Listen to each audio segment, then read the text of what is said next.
I firmly believe that your first impression no longer happens with the clothing that you wear.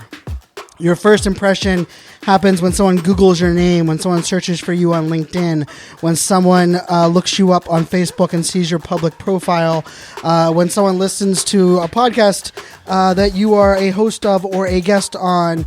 And therefore, we have to think about that is, what is our first impression? I always laugh, Google your name and do it in an incognito tab, of course. See what your results are, and that's a good place to kind of start. But building trust is not a short-term game.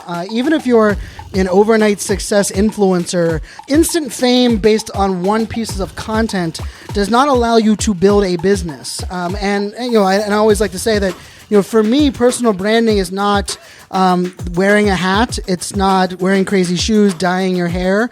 It's not the fact that you've written a book and now are famous and you can claim that you can help other people become famous as well. But I believe when it comes to personal branding and how we're moving this forward, the number one way you're going to stand out is consistency. And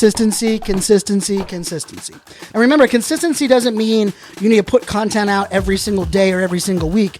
Manage your own expectations, but you need to be consistent. If you say you're going to do something every single week, you need to do it every single week, especially at the start of your career. And maybe that's how I can explain this. If you're starting out, consistency is a non-negotiable. That's the number one thing. If you are starting to grow your brand, you're starting to understand your business model, you're starting to get followers on social networks, you're starting to be interviewed on shows, you're starting to stand out as your expertise in your industry, this is where simplicity becomes vital. The thing that you do not want to do is you do not want to make it extremely complicated for people to talk about you, or you don't want to make it hard for people to understand who you are and what you're about. It will be about simplifying your messaging, simplifying your reputation, even simplifying what people can expect on each social network that they follow you for.